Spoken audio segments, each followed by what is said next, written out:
Bonjour à toutes et tous et soyez les bienvenus dans ce nouvel épisode de l'Imaginoire à l'écoute des familles. Nouvel épisode et dernière émission de cette saison numéro 4. Pour mémoire, l'Imaginoire est une émission pensée et réalisée par des déficients visuels afin de sensibiliser le monde aux réalités du handicap, mais avec l'envie aussi de casser les barrières, les appréhensions et les stéréotypes. Alors, au menu du jour, une nouvelle rencontre avec cette fois-ci Pierre-Marie qui va nous expliquer son parcours. Et en seconde partie d'émission, une nouvelle chronique de la peau, la chronique sur des podcasts à découvrir proposée par Valérie. Programme chargé, donc je n'en dis pas plus et je vous souhaite une bonne écoute. Je m'appelle Pierre-Marie Micheli, donc moi j'ai 35 ans. J'ai perdu la vue en fait il y a 10 ans maintenant suite à un accident de travail. Je reprenais en fait une entreprise de couvertures en gris et donc je courais un peu partout entre les devis, les chantiers et voilà. Et il y a eu un chantier où je suis tombé en fait du toit, un grave accident, donc je suis tombé la tête en fait sur le sol et là voilà, je me suis retrouvé dans le coma. C'est au réveil en fait qu'on s'est rendu compte que je voyais plus. Alors moi dans ma vie j'étais en couple, on avait acheté une maison et voilà, donc ça a été changement de vie parce que quand on est à la campagne c'est quand même compliqué quand on voit pas.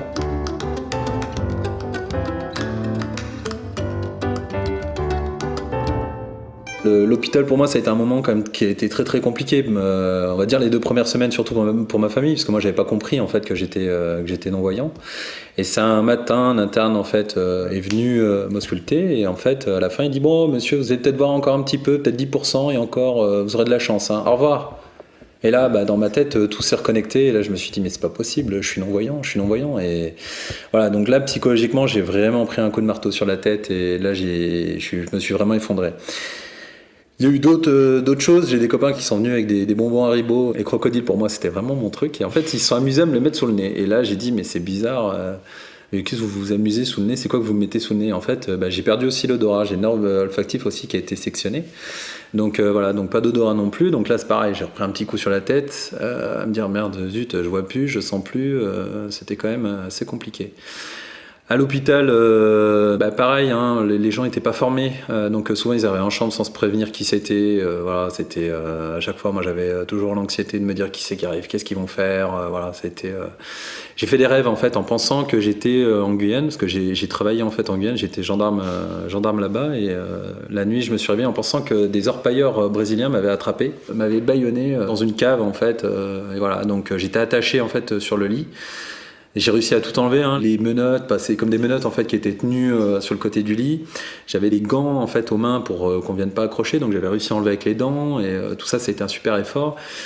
Donc j'avais quand même fait mur cassé, poumon perforé, vertèbre pété, voilà, j'étais cassé en 1000 morceaux, mais j'ai réussi quand même à me lever, à marcher, à commencer à marcher. Et c'est en fait en marchant que je me suis dit mais zut, pourquoi je suis branché, qu'est-ce que j'ai là, c'est quoi ça. Et je suis quand même tombé 2 fois par terre, dont une fois où je me suis cassé le poignet. Et là, ils sont arrivés, ils ont vu que j'étais sorti du lit et je me suis engueulé comme pas possible. Vous êtes fou, monsieur. Donc ils m'ont remis dans le lit et au moment où on me remet dans le lit, on me remet les menottes donc sur le lit et là, on me fait mal. Donc je leur dis, vous me faites mal, c'est pas grave, ça vous apprendra. Voilà. Vous êtes à l'écoute de l'Imaginoire, à l'écoute des familles. Aujourd'hui, on passe un moment en compagnie de Pierre-Marie, qui nous explique que suite à un accident du travail, il se retrouve du jour au lendemain dans le noir et sans odorat. Retour à l'entretien.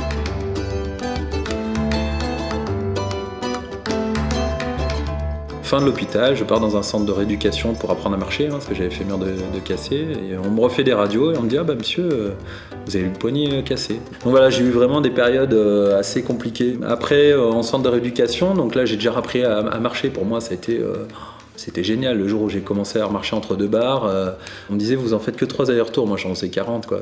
Pour moi c'était un réel plaisir et je reprenais un grand sourire. On voit une évolution en fait assez rapide. J'ai rencontré aussi une ergothérapeute qui m'a dit mais monsieur, vous savez, quand on voit pas, il faut une canne. Et en fait, pour moi, ça a été génial. Je me suis dit ça y est, une canne blanche, avec ça, je vais enfin pouvoir sortir et de retrouver une liberté. Et Bon, je me suis vite rendu compte que la canne blanche, c'était pas non plus une liberté absolue. Donc jusque-là, voilà, je voyais mon ex-femme, elle venait quand même assez souvent. Je rentrais juste le samedi soir. Et il y a un moment, on me dit, bon, monsieur, vous remarchez, le centre de rééducation, il faut retourner chez vous. Et là, ça a été un moment assez compliqué parce que du jour au lendemain, on est aidés tous les jours, on a des gens qui sont autour de nous et on nous dit, bon, retournez chez vous. Et on n'a plus rien. Et on se retrouve tout seul chez soi. Mon ex-femme allait bosser, donc elle partait tôt le matin et rentrait tard le soir. Pour moi, je me sentais enfermé, je me sentais plus servir en fait à grand chose. Je savais rien, je savais pas me servir des outils informatiques ni du téléphone. J'avais fait des demandes pour aller dans un centre de rééducation, donc la FIDEV à Lyon. Et là, ce centre de rééducation m'a dit, monsieur, c'est dans 6 mois, pas avant. Et là, 6 mois enfermé chez soi. Ce que je dis souvent, on a des barreaux invisibles en fait autour de chez soi. Il peut faire beau, mais on aimerait bien sortir, mais on peut pas être autonome en fait, aller dehors. À chaque fois, on a besoin de quelqu'un, de la famille qui vient. Psychologiquement, le soir, ma femme était épuisée du travail, et moi, premier truc, elle dit, moi, comment on sert de ci, comment on sert de ça. Et moi, pour elle, non, ça tu pourras pas. Et moi, psychologiquement, je piquais des crises parce que c'était d'accepter aussi ces choses-là, des choses qu'on ne peut plus faire. Et ça, c'est psychologiquement assez compliqué. Donc ça a été assez tendu et donc voilà, on a divorcé. Je suis parti de mon côté, donc j'ai rejoint mes parents. Alors je suis pas allé chez eux, j'ai pris un logement pas très loin. Et c'est là que j'ai appris en fait un peu à me débrouiller tout seul. Donc je me suis lancé un peu des petites missions, aller à la boulangerie, ramener les croissants à mes parents. Puis en même temps, je suis allé à la FIDEV, au centre de rééducation, où j'ai appris à me servir de la canne, comment fallait balayer. Les premières aventures, c'était d'aller au feu. Il était rue Saint-Simon à Lyon, c'est un endroit où ça circule fort. Premier carrefour à côté, on me fait aller là-bas tout seul à la canne. Pour moi, c'était la mission de la journée. J'avais passé 3 quarts d'heure dehors, je rentrais, j'étais épuisé. Puis première traversée, j'arrivais pas à traverser tout seul. Pour moi, c'était mais c'est pas possible, comment on peut faire quoi. Et donc, au fur et à mesure du temps, 6 mois, 1 an, voilà, j'ai réussi à faire ça. Puis je suis allé dans un autre centre de rééducation, l'Aramave, en fait, à Nîmes aussi, qui m'a beaucoup apporté aussi. Parce que vu que j'avais appris un petit peu la canne, j'avais l'instructrice en locomotion. Ce qui m'a vraiment aidé, c'est le jour où elle m'a donné un billet de train et elle m'a dit, bon, monsieur Micheli, là on est à Nîmes, demain vous vous débrouillez, je vous donne le billet de train, vous allez à Montpellier et vous allez au centre commercial, je vous laisse vous débrouiller et vous n'avez pas le droit que c'est plus. Vous vous débrouillez pour aller sur le quai. Et c'est là en fait que j'ai appris à demander. Pour moi, j'étais assez autonome en fait à la canne, mais il y a de temps en temps, il y a des endroits qu'on connaît pas et on est obligé de demander aux gens dans la rue. Et j'avais vraiment beaucoup de mal à aller vers les gens, à demander mon chemin, où se situe la gare, où est le quai A ou B. Voilà, pour moi, c'était vraiment très compliqué. Et ça m'a beaucoup aidé. Puis quand on fait quelque chose comme ça, après on se dit autour de chez soi, en fait, c'est facile, quoi.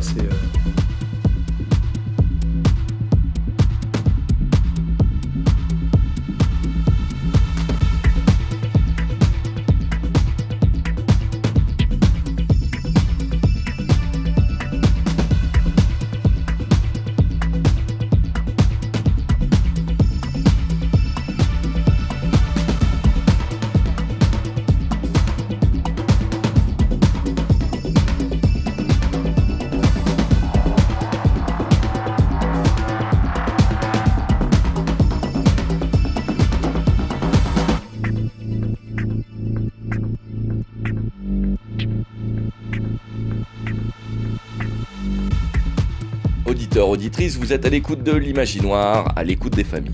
On passe un moment en compagnie aujourd'hui de Pierre Mal, un nouveau portrait inspirant. Si vous voulez découvrir les portraits précédents, rendez-vous sur notre page facebook.com/l'Imaginoire ou retrouvez-nous sur YouTube en lançant simplement une recherche l'Imaginoire, L'Imaginoir.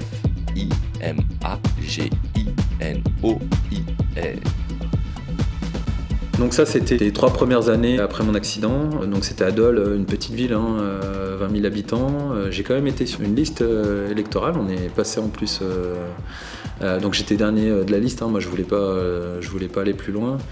Mais derrière, moi, j'avais des petites idées dans l'accessibilité de la voirie, parce que quand on voit pas, ce qui est compliqué, c'est le cheminement, avoir des choses continues, de trouver où est la gare, où est Pour nous, c'est de la fatigabilité quand on se déplace comme ça. Donc j'avais demandé à être vraiment présent dans les commissions d'accessibilité. Donc là, le député maire m'a mis vice-président en fait de cette commission, et c'est là que je me suis lancé en fait dans l'accessibilité. Donc j'avais fait aussi des études dans le bâtiment, travaux publics, j'avais fait l'école d'application des travaux publics, voilà, j'avais des connaissances quand même dedans. Donc à Dole, on a réussi à faire mettre une balise sonore à l'entrée de la gare, alors que c'est une petite gare, des bandes de guidage.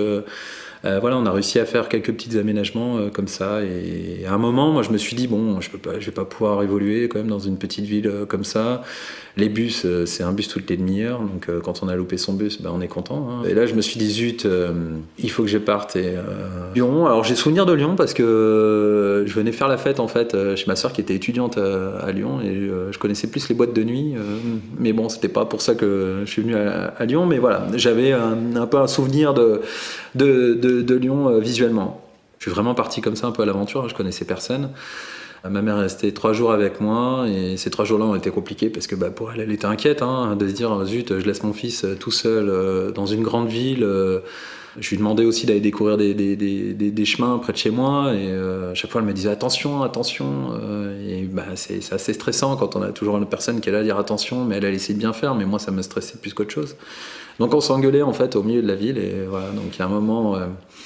Elle est partie, d'un côté j'étais content, mais d'un autre côté, pour moi c'était un stress quand même de se dire oh là là, je me retrouve tout seul, je sais juste où est le métro, mais je sais même pas où il va le métro. Je me le suis lancé un petit peu, une fois par semaine, 2 trajets, un peu à l'aventure, à me dire allez, tu prends le métro, tu vas à Cap-Perrache. Ça c'était un petit peu le début sur Lyon, et l'association Point de vue sur la ville, donc j'avais pris connaissance un petit peu avant par un formateur en nouvelles technologies qui m'avait montré sur ordinateur comment des gens servaient de l'ordinateur, et qui m'avait montré ce site de pointdevuesurlaville.org, et j'avais trouvé ça quand même assez génial de se battre pour l'autonomie des personnes dans le déplacement, sur la voirie, les transports. Et donc je suis allé un jour à un croisement de Point de vue, c'est un rassemblement tous les 3e jeudi de chaque mois.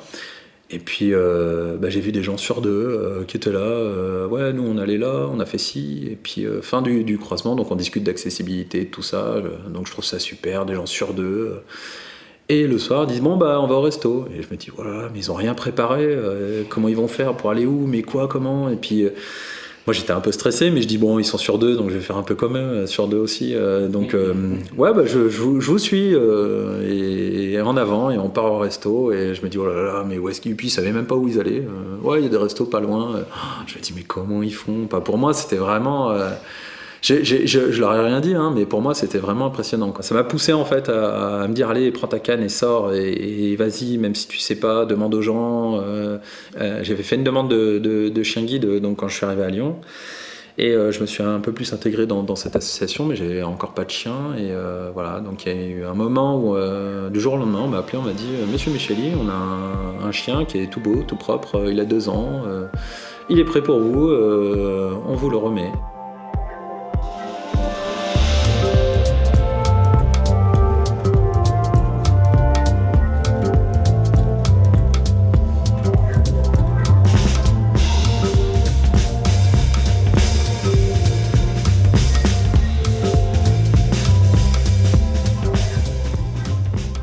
Donc Lise, ma compagne, habitait sur la colline de Saint-Just, moi j'étais colline de la Croix-Rousse. En transport en commun, c'est 3 métros, un funiculaire à prendre, ça fait 3 changements, des changements complets quand c'est le soir, des choses comme ça, et que voilà, il fallait courir après Lise. Et j'ai été content d'avoir l'Irix parce que ça me permettait en fait juste de prendre 2 métros, et j'ai un chien qui adorait la montée, donc je doublais tout le monde en plus. Puis il y a un côté de fierté aussi quand on est dans la montée puis qu'on double tout le monde, que les gens disent ah là le chien il est génial, et je leur disais non, c'est pas un chien guide, c'est un chien de traîneau.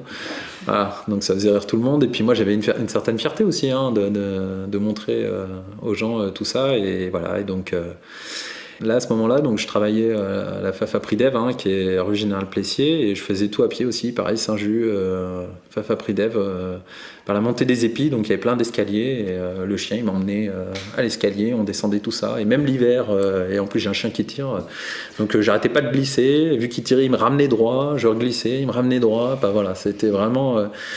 Le chien m'a beaucoup apporté, m'a permis avec Lise...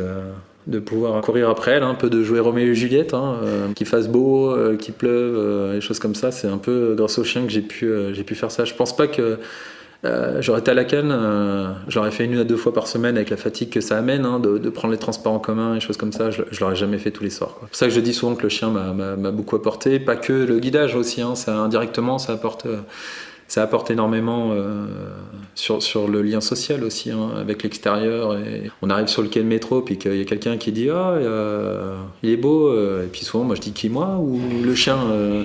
Puis ça permet après rapidement de discuter et de rigoler sur ces choses. Alors que bon, c'est pas que la canne qu'on va me dire elle est jolie, alors que le chien, voilà, on a vraiment ce côté-là, quoi. C'est un vrai lien social, quoi.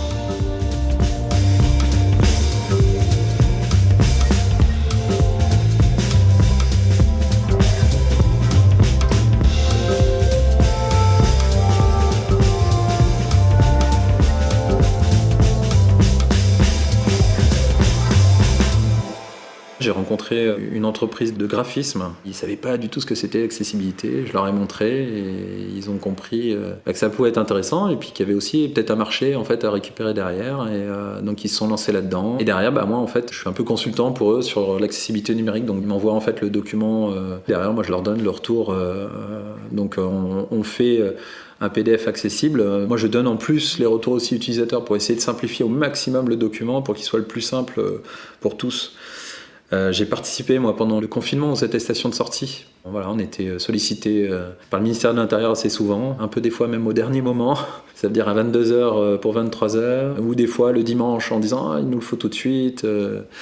Puis je me suis mis un peu plus aussi dans l'association des chiens guides, donc je suis vice-président de l'association des chiens guides de Lyon.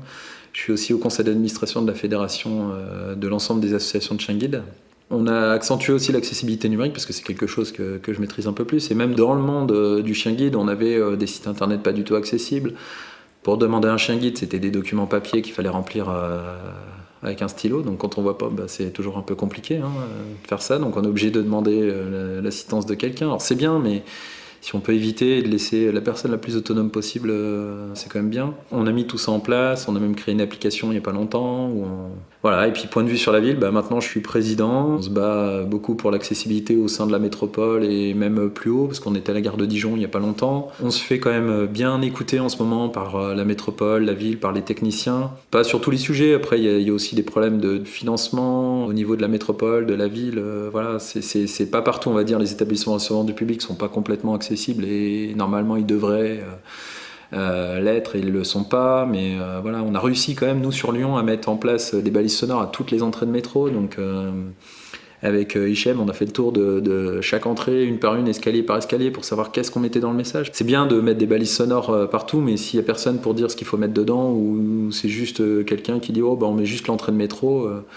Là, dernièrement, on a mis une bande de guidage Place Carnot, donc on a eu des appels de personnes qui nous ont dit « Ah, c'est super, grâce à ça, enfin, je peux être autonome et traverser la place. » Et quand on entend ça, voilà, on est super content de se dire « Ça a marché, quoi. » Là, on a eu ce matin une société, la société Urmet d'interphonie. Vous savez, le bâtiment, il peut être aux normes, mais quand on arrive devant un bâtiment et qu'on veut rentrer chez quelqu'un, pour sonner, c'est toujours un problème. Donc voilà, on a toqué à la porte de cette société plusieurs fois, à différentes sociétés. Elle nous a ouvert les portes et voilà. Donc ils ont un prototype en tout cas qui sera présenté à la délégation ministérielle et qui nous permettra peut-être après de mettre ça au niveau de la norme, certaines choses qui pourraient être vraiment intéressantes pour que ça soit accessible à tous. Eh oui, c'est le monde dans lequel nous vivons.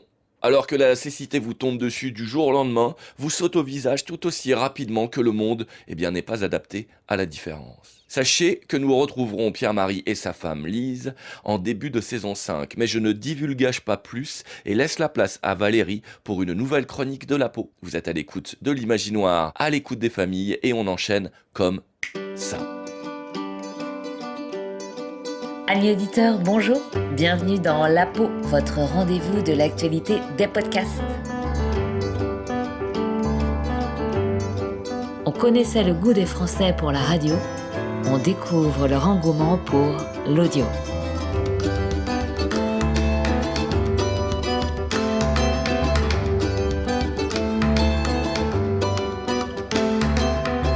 Amis auditeurs, bonjour et bienvenue dans ce nouveau numéro de La Peau. Vous l'aurez certainement remarqué, l'été est déjà arrivé, avec près de 2 mois d'avance. Ajoutez à cela 2 ans de pandémie et l'envie de prendre l'air devient irrépressible.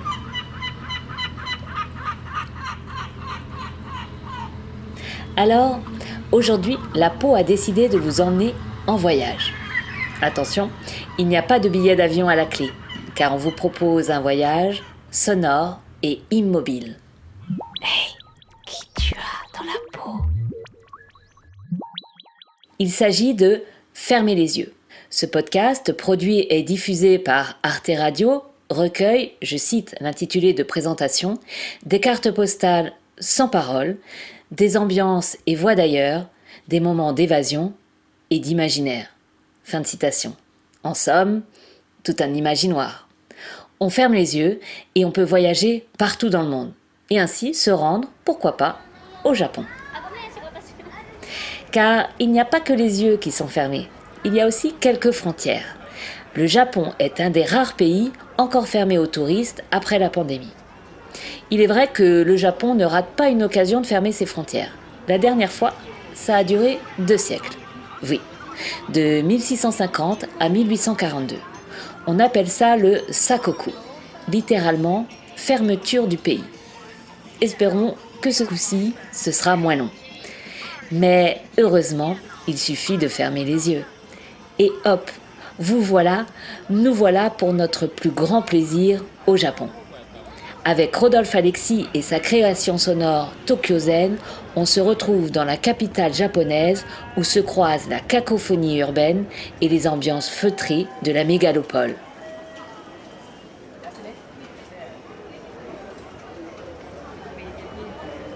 Ou bien, plus dépaysant encore, son épisode Kantozemi, où Rodolphe Alexis nous offre un concert électro de cigales nippones.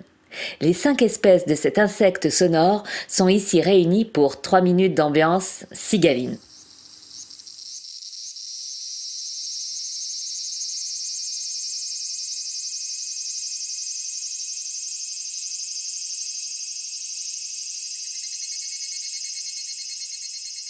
Vous pouvez continuer les récitals animaux avec Rodolphe Alexis qui nous offre dans Radio Grenouille un concert de batraciens du Costa Rica, ou bien, Sakoku oblige, poursuivre la balade au Japon avec Métro Tokyo de midi à Boudig.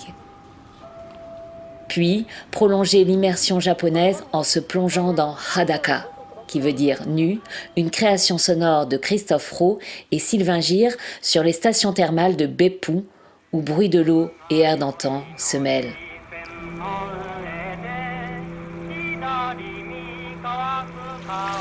Fermez les yeux, c'est l'évasion garantie. Fermez les yeux est à retrouver sur Arte Radio.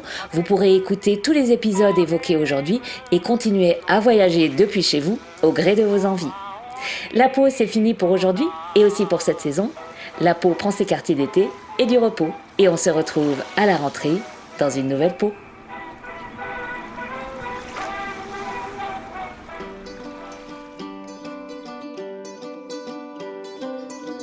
Et oui, comme annoncé en tout début d'émission et rappelé à l'instant par Valérie, l'Imaginoire à l'écoute des familles va prendre un petit peu de vacances pour mieux vous retrouver dès septembre 2022.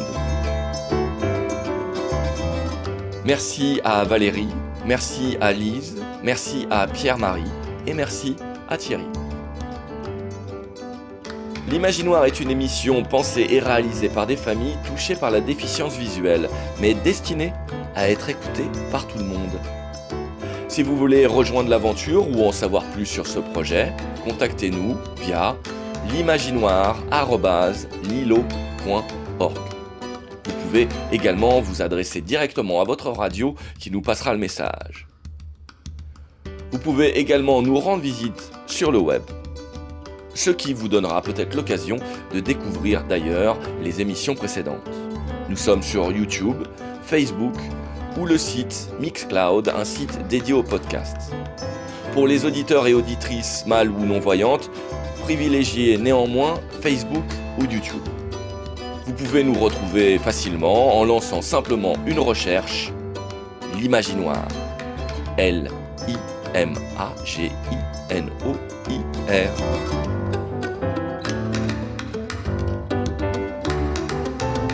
Ce projet est accompagné par l'association Résonance et soutenu par la CAF Drôme et la fondation BP Aura. Bel été, et on se retrouve à la rentrée pour une toute nouvelle émission.